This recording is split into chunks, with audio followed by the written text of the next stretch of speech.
एक का नाम हसन है, एक का नाम हुसैन है। अब यहां रुक कर अर्ज करूं, असली और नकली आशिक अहले बैत में यही फर्क है। तवज्जो चाहो, हाथ में कड़ा पहन लेने का नाम आशिक अहले बैत नहीं है। अगर समझ में आवे तो बोलेंगे। काला कपड़ा पहन लेने का नाम आशिक अहले बैत नहीं है। बोल दो, अरे जोर से बोल दो। मातम करने का नाम आशिक अहले बैत नहीं है। वाह वाह वाह वाह वाह वाह। या तो हुसैन को जिंदा मत मानो, या तुम फिर जिंदा मानते हो तो मातम मत करो, इसलिए कि मातम मुर्दों का हुआ करता है, मेरा हुसैन जिंदा वाह है। वाह वाह वाह वाह वाह। इसलिए आशिक अहले बैत होने का की अलामत कड़ा नहीं है, काला कपड़ा नहीं है। आओ जरा जहन को करीब करो और आंखें खोलकर बलियाबी की गुफ्तगू देख भी लो, सुन भी लो। अल्लामा साहब, उलमा इकराम की तवज्जो चाहूं। असद बाबू, पूरी दुनिया में जो सबसे मुकद्दस शहर है वो है मक्का।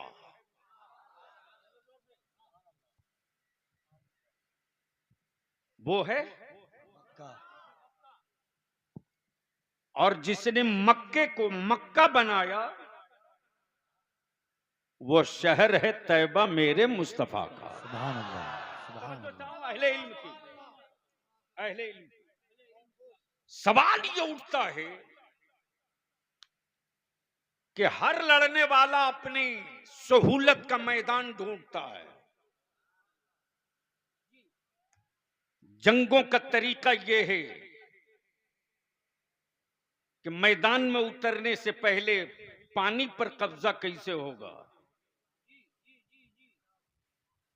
पानी पर कब्जा कैसे होगा, लश्कर पर कब्जा कैसे होगा, असलहों पर कब्जा कैसे होगा, सत्ता पर कब्जा कैसे होगा। हर लड़ने वाले की पहली कोशिश होती है मैदान अपनी सहूलतों का मुंतखब करो, मैदान अपनी सहूलतों का मुंतखब करो, मैदान अपनी जरूरतों का मुंतखब करो। जहां हर जरूरत पूरी हो वो मैदान मुंतखब करो। वो नौजवान कहां गया? सरफराज, सरफराज है कि नहीं? तुम ही हो? मैं तो समझ रहा था यार बूढ़ा आदमी होगा। तुम्हें और कोई काम नहीं था, बलियाबी को तंग किया फालतू का, और ऐसे आदमी को पकड़ लिया जिसको हम पकड़ने के लिए परेशान रहते हैं। अल्लामा आसिफ इकबाल सिर्फ खतीब और आलिम ही नहीं बल्कि इदारे शरीया की तहरीक के एक मजबूत बाजू भी हैं, बाजू भी। तवज्जो चाहूं अपने उलमा की। सारे नौजवानों, आज बलियाबी तकरीर करेगा, घबरा मत। और आज तकरीर नहीं होगी इस मैदान में, आज हम लोग कुछ फैसला करके उठेंगे। तवज्जो चाहूं, मैं क्या कह रहा था, कोई याद दिला दे। मुबारक साहब, हर लड़ने वाला अपनी सहूलत का मैदान ढूंढता। मैं आलमे तसव्वुर में सोचते रहा, जो हुसैन नाना के दोषे अतहर पर सवार होकर मदीना घूमे, जो हुसैन बाबा अली के बाजू में मक्के में खेले, जो हुसैन अम्मी सैयदा फातिमा के आंचल में छुपकर मदीने तैयबा में सोवे, मेरे मौला हुसैन आपने नाना के दीन के लिए, रसूलुल्लाह की शरीयत के लिए, मुस्तफा के कानून के लिए, काबे की अजमत के लिए, कुरान की हुर्मत के लिए, मुस्तफा की सुन्नतों के लिए, ईमान वालों के हुकूक के लिए, काबे की अजमत के लिए आपने नबी का मक्का क्यों नहीं चुन लिया, रसूल का मदीना क्यों नहीं चुन लिया?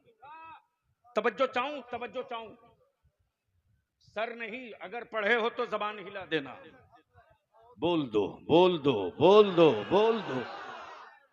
अजमतों के एतबार से मक्का बेहतर था, रिफातों के एतबार से मदीना बेहतर था। हुसैन मदीना क्यों नहीं, करबला क्यों? हुसैन मक्का क्यों नहीं, करबला क्यों? जवाब मिलेगा, हुसैन खानदान की अजमत के लिए नहीं निकला है, मुस्तफा की शरीयत के लिए निकला है। मक्के में खून गिराना नाना ने हराम कर दिया है, और नाना की शरीयत बचाने के लिए खून गिरे तो हरम की अजमत टूट जाएगी। हरम में खून गिराना हराम है, हरम में खून नहीं गिरना चाहिए। अगर किसी हाजी ने सर का जू मार दिया तो दम देना पड़ेगा, खटमल मार दिया तो दम देना पड़ेगा। अब सवाल ये उठता आसिफ इकबाल साहब, अजमतों का शहर मक्का नहीं, बख्शिश का शहर मदीना नहीं, फिर करबला क्यों? बस इसी पर गुफ्तगू की बुनियाद खड़ी होगी। सुनने का मूड है तो बोलना होगा, आगे से लेकर पीछे तक या हसन। मैं बोलूं या हसन, आप बोलो या हुसैन। दोनों हाथों को उठाकर या हसन, या हुसैन। किसी का हाथ नीचे न रहे। या हसन, या हसन, या हुसैन, या हुसैन, या हुसैन, या हसन। मौला हुसैन मक्का क्यों नहीं, करबला क्यों? मदीना क्यों नहीं, करबला क्यों? और यूट्यूब के खून से पैदावार मौलवियों की तकरीर सुनने वालों, मेरी कौम के जवानों, यूट्यूब की कोख से पैदा लेने वाले शायरों के सौदे और उसके झांसे में आने वाले अहले सुन्नत के नौजवानों, यूट्यूब की कोख पर अच्छी तस्वीर मिल सकती है, बुखारी की इबारत पढ़ने वाला आलिम दीन नहीं मिल सकता। तवज्जो चाहूं। और ये इस्लाम है, इस्लाम ये डिजिटल मजहब नहीं है, फिजिकल मजहब है। काश ये खोपड़ी में बात उतर गई होती। नारे जोर से तकबीर, दोनों हाथों को उठाकर नारे तकबीर, नारे तकबीर। एक जुमला तकरीर हो गई। इस्लाम डिजिटल मजहब नहीं है, फिजिकल मजहब है। आज जो फलस्तीन और इस्राइल की जंग डिजिटल पे दिख रही है, ये कभी भी रडार से और मॉनिटर से उड़ाया जा सकता, लेकिन जो फिजिकल जंग करबला में हुई है, उसे ईमान वालों के दिलों से निकाला नहीं जा सकता। नारे तकबीर, नारे रिसालत।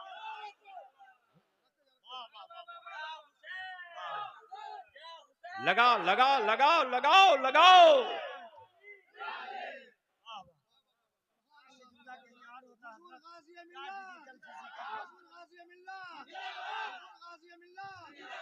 दोनों हाथों को उठाकर एक जुमले पर पूरी तकरीर है, दोनों हाथों को उठाएं।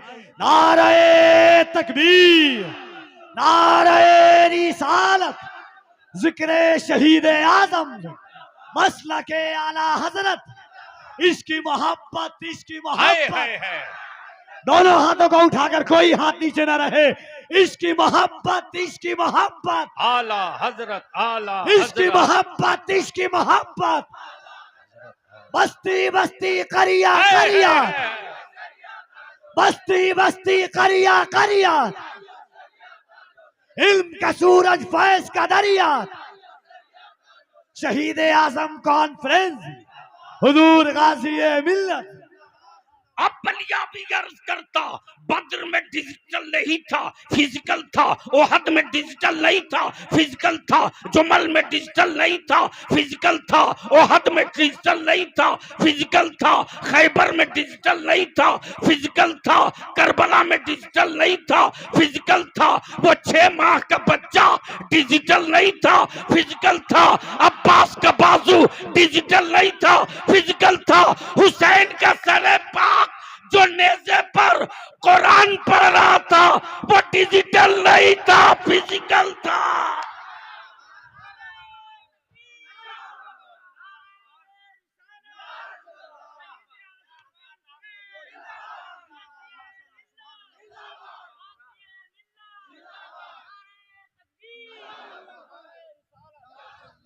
अब आओ जरा सा देखता हूँ। डिजिटल जमाने में क्या फिजिकल का बोल आपने यार। तशरीह की हजरत। सुनना है तो बोलना पड़ेगा, बोल दे बोल दे। तवज्जो चाहो। सवाल ये उठता, मौला हुसैन करबला क्यों? नाना का मक्का क्यों नहीं, करबला क्यों? रसूल पाक का मदीना क्यों नहीं, करबला क्यों? बाबा अली का खैबर क्यों नहीं, करबला क्यों? जवाब मिलेगा, सुन। इमारत जितनी ऊंची हो, मिट्टी भी उतनी ही मजबूत होनी चाहिए। इस्लाम से दुनिया में ऊंची कोई इमारत नहीं होगी, तो करबला से मजबूत कहीं की मिट्टी भी नहीं होगी। सवाल ये उठता है, मौला हुसैन कैसे पता चला कि करबला की मिट्टी बहुत मजबूत है, बहुत मजबूत है?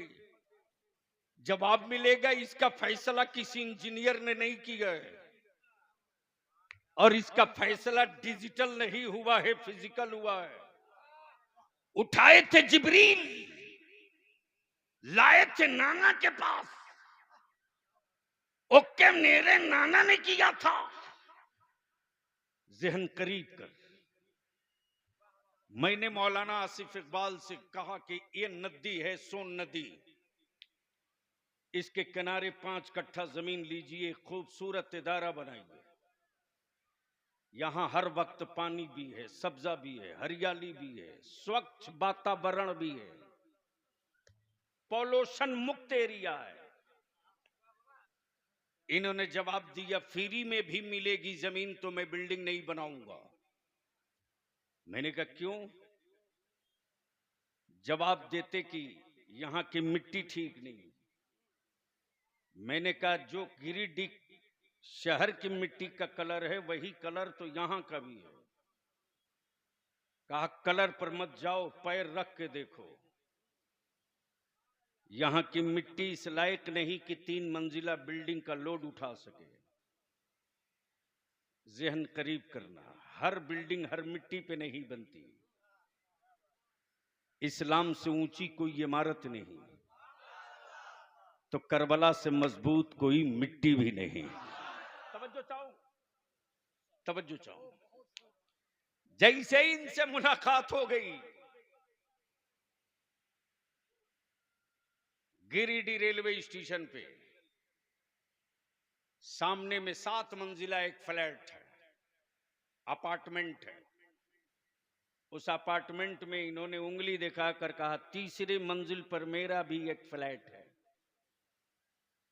लेकिन क्या करें, कंप्लीट हो गया है फ्लैट, फिर भी कुंजी नहीं देता बनाने वाला। मैंने कहा मुझसे बड़ा दबंग थोड़ी ही होगा, नंबर दीजिए, अभी निपट देता हूं।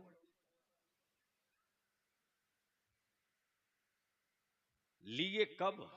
बोले कई साल हो गए। मैंने कहा क्यों नहीं देगा, नंबर लाइए। मुबारक हुसैन मुबारक के हजरत बहुत पहले बुक कराए थे।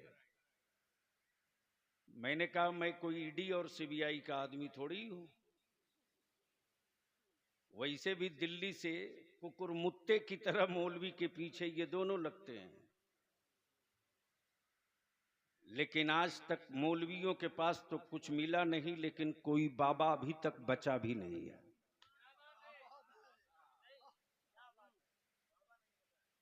बचेगा कैसे? बाबू निकलना हो तो जल्दी निकल लो।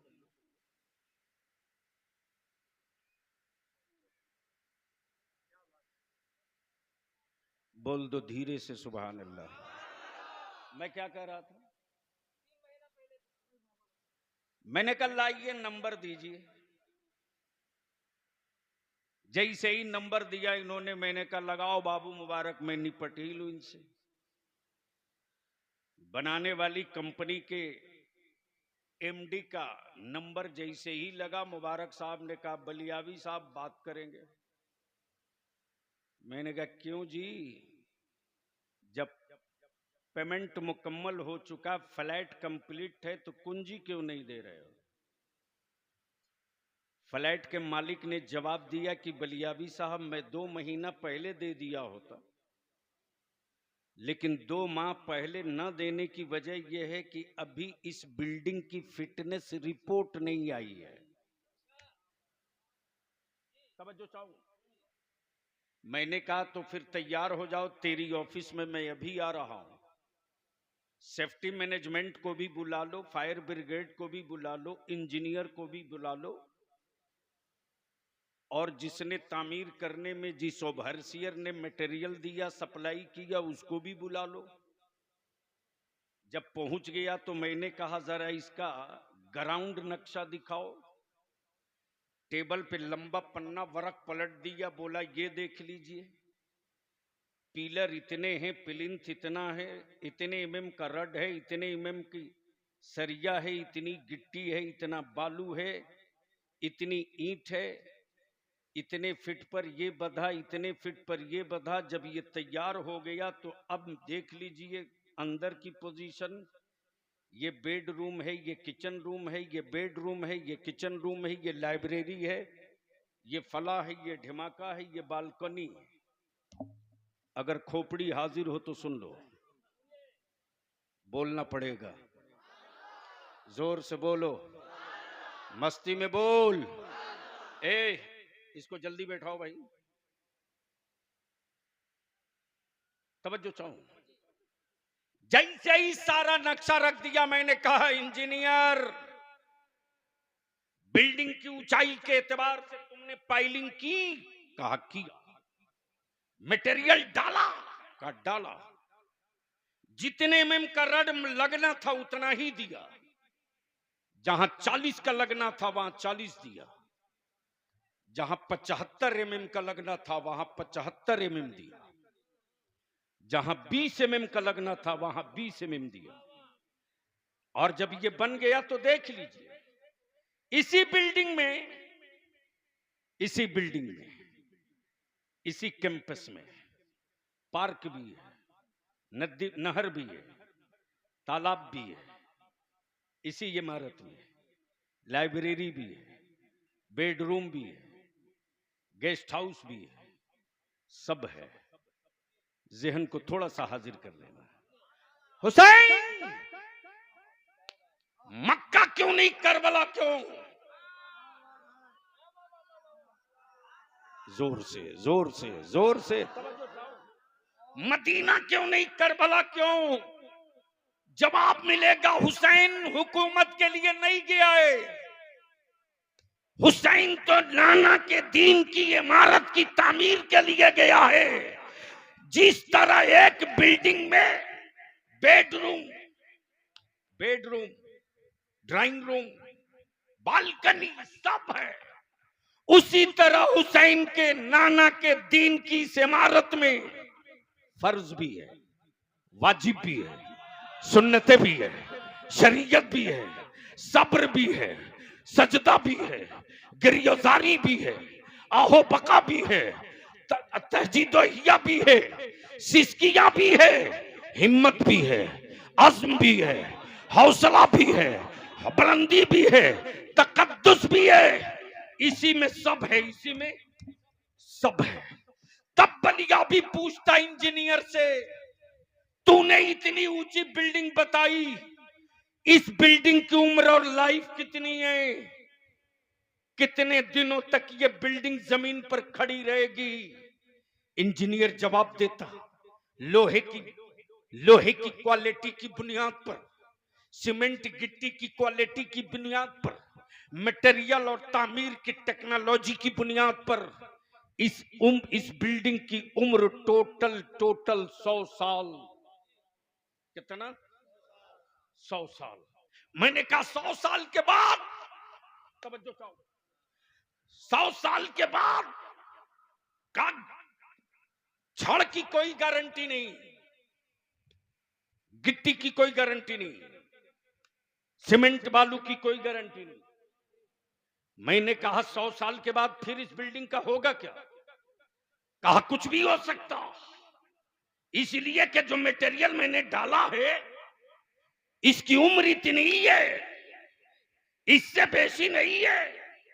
हुसैन, आपने नाना के दीन की जो इमारत बनाई है, इस इमारत की उम्र कब तक है? जवाब मिलेगा जब तक कयामत ना जाए तब तक ये इमारत खड़ी रहेगी। जब तक कयामत ना जाए ये इमारत खड़ी रहेगी। अर्ज की आलम में तसव्वुर में मेरे मौला इसमें डाला क्या है? जवाब मिलेगा बाहर का कोई माल नहीं डाला है, सवाले पैगंबर का घराना डाल दिया। वाह वाह वाह वाह वाह। लेकिन आज यूट्यूब पर बहुत सारे यजीद के टुकड़ा खोर सहाबी रसूल सैयदना अमीर मुआविया रज़ियल्लाहु ताला अन्हु पर उंगलियां उठाते, उन टोपी दाढ़ी वाले यजीद के दल्लों से बलियाबी कहता, मां दूध पिलाई तो तारीख और मैदान तू तय कर। गैरतदार मां का दूध पिया होता तो ये तेरी बोली नहीं होती, इसलिए कि सऊदियों के दल्लों की बोली सिखाई हुई होती है और रजा के लश्कर की बोली पढ़ाई हुई होती है।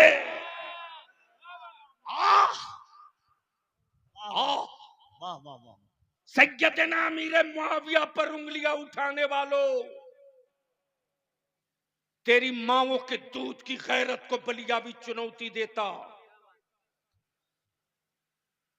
मेरे आका करीम ने फरमाया कि मेरे सहाबा मिसले सितारा के हैं, इसमें से किसी की भी पैरवी करोगे तो हिदायत पा जाओगे। सैयदना अमीर मुआविया रज़ियल्लाहु ताला अन्हु कातिबे वही हैं, सहाबी रसूल हैं, तुमने उन पर उंगलियां नहीं उठाई, तुमने रसूलुल्लाह की के हुक्म और उनकी अजमत पे उंगलियां उठाई। लेकिन क्या इनाम मिला है मेरे आका करीम की बारगाह से? दुनिया में कोई एक किताब दिखा दे बलियाबी को जहां यजीद लिखा हो और बगल में इब्ने अमीर मुआविया लिखा हो। कोई एक किताब दिखा, कोई एक तारीख दिखा जहां लफ्ज यजीद हो और लफ्ज पलीद बगल में न लिखा हो। जहां जहां लफ्ज यजीद मिलेगा वहीं वहीं लफ्ज पलीद मिलेगा। अरबी में जहां जहां यजीद मिलेगा वहीं बगल में लाइन मिलेगा।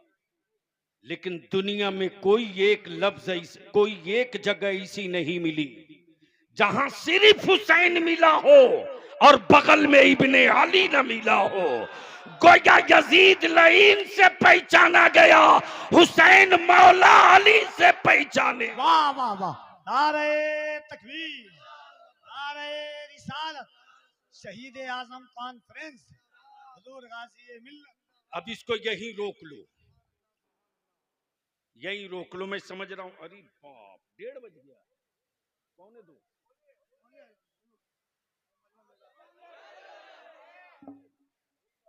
सुनोगे पीछे वाले भी तो बोल दो एक बार, या हसन या हुसैन, या हसन या हुसैन, या हुसैन। या हुसैन।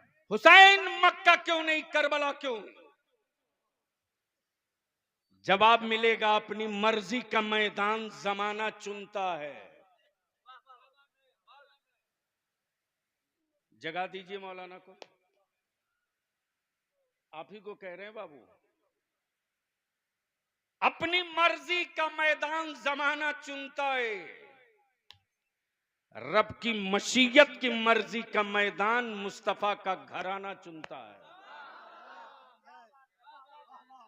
बोल दे यार।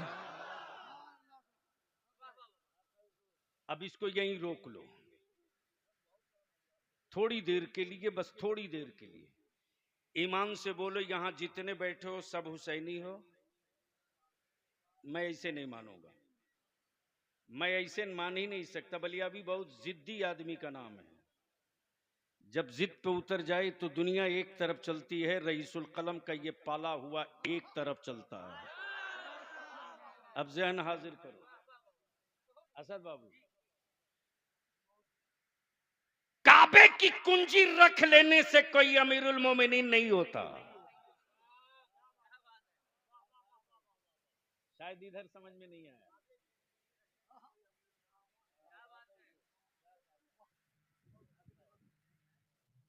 काबे की कुंजी रख लेने से कोई अमीरुल मोमिनीन हो जाता तो यजीद के पास काबे की कुंजी थी, फिर मौला हुसैन के पास हाथ फैलाए क्यों खड़ा है?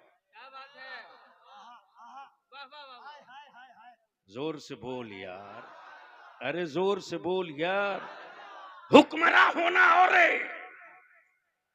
बादशाह होना और, हुक्मरां होना और बादशाह होना और है।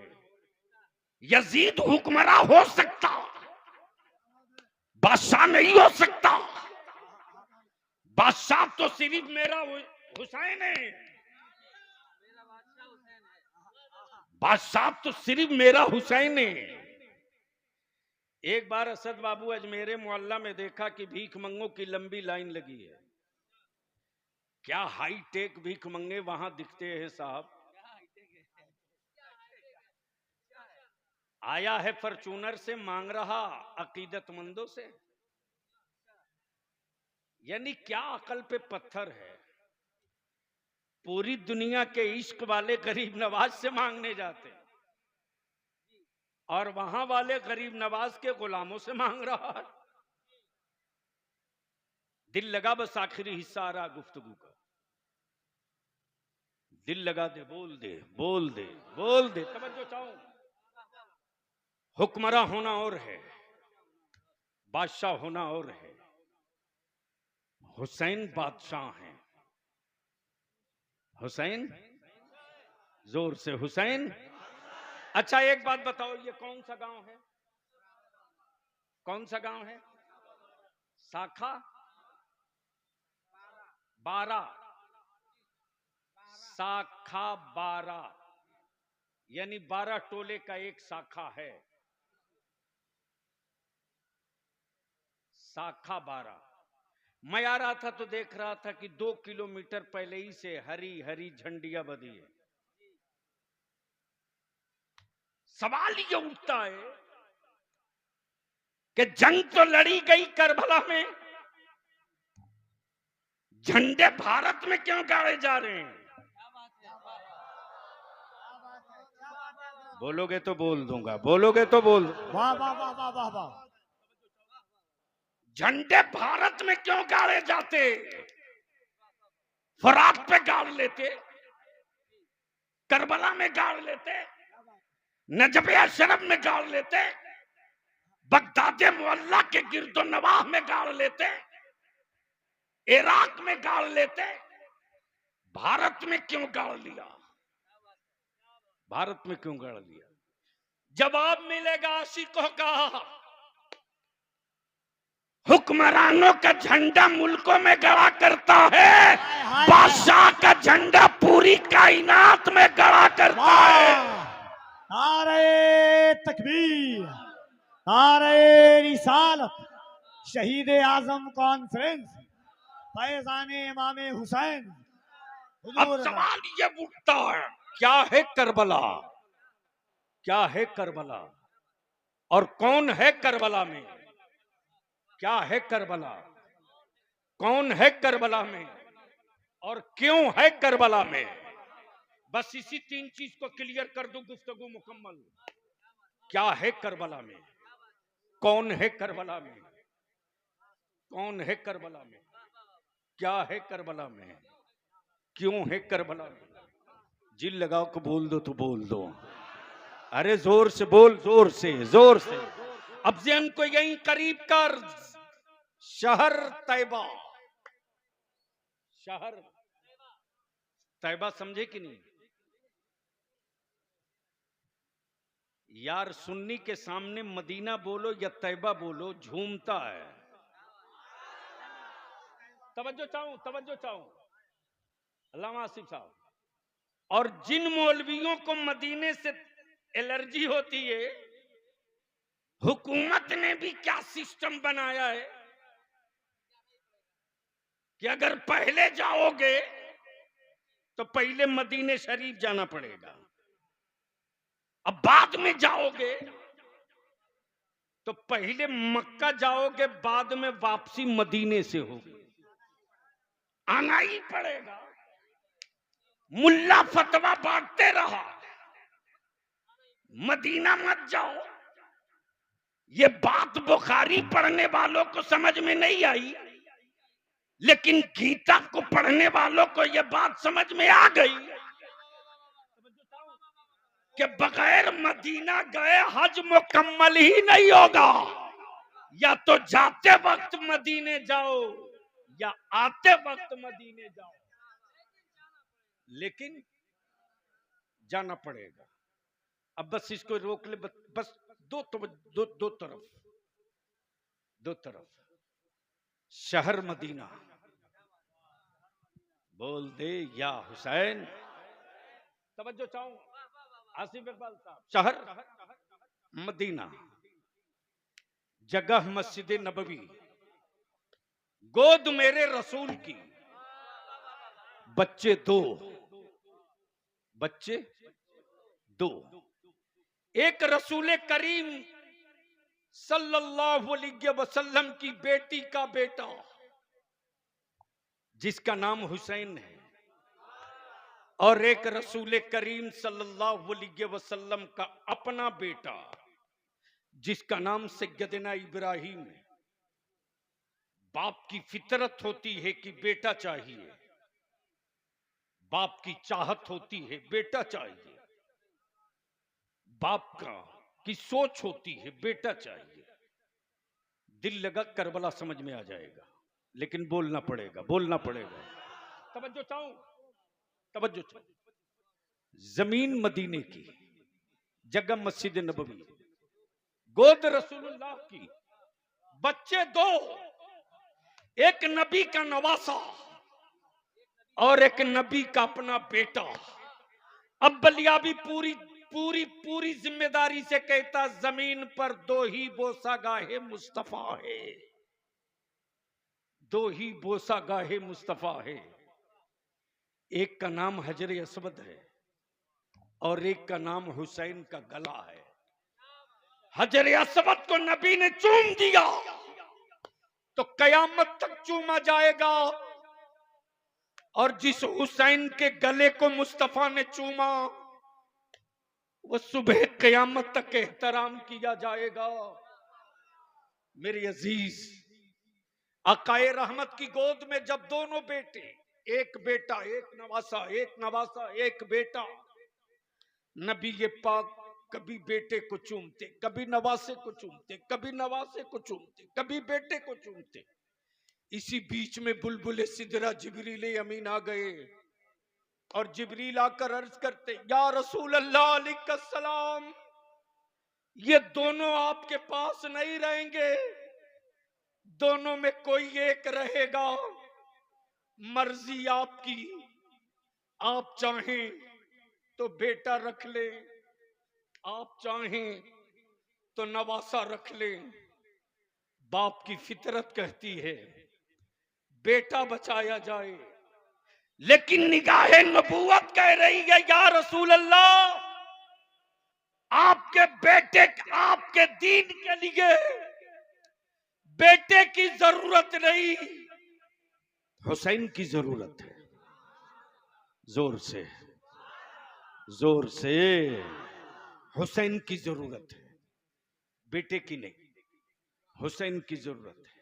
नबी कौनैन सल्लल्लाहु अलैहि वसल्लम ने थोड़ी देर के बाद अपने बेटे, अपने लख्ते जिगर हुसैन मुश्तबा के सरे नाज पर दस्ते नबूवत रख दिया।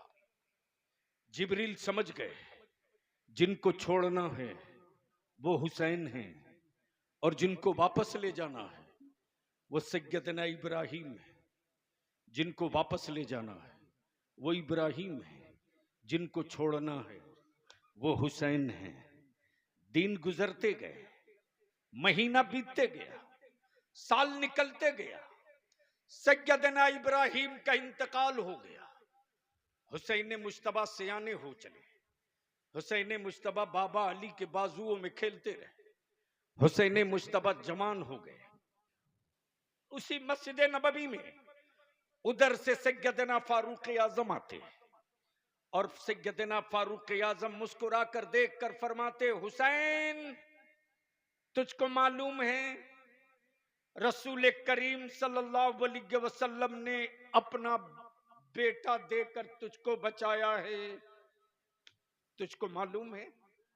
हाँ हाँ मुझे मालूम है, मुझे मालूम है कि बेटा देकर मुझको बचाया गया।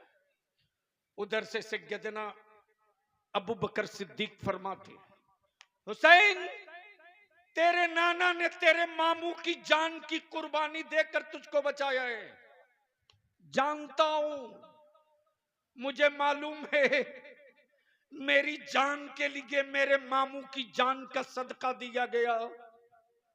उधर से सैयदना उस्मान गनी जिन्नुरैन आ गए।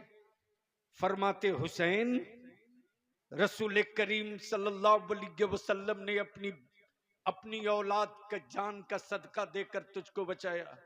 मैं जानता हूं। उधर से सैयदना मौला अली शेर खुदा गए।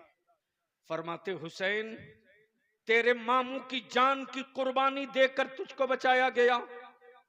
हाँ बाबा मुझे मालूम है, मुझे मालूम है, बचपने में मुझे सब कुछ पता चल गया है।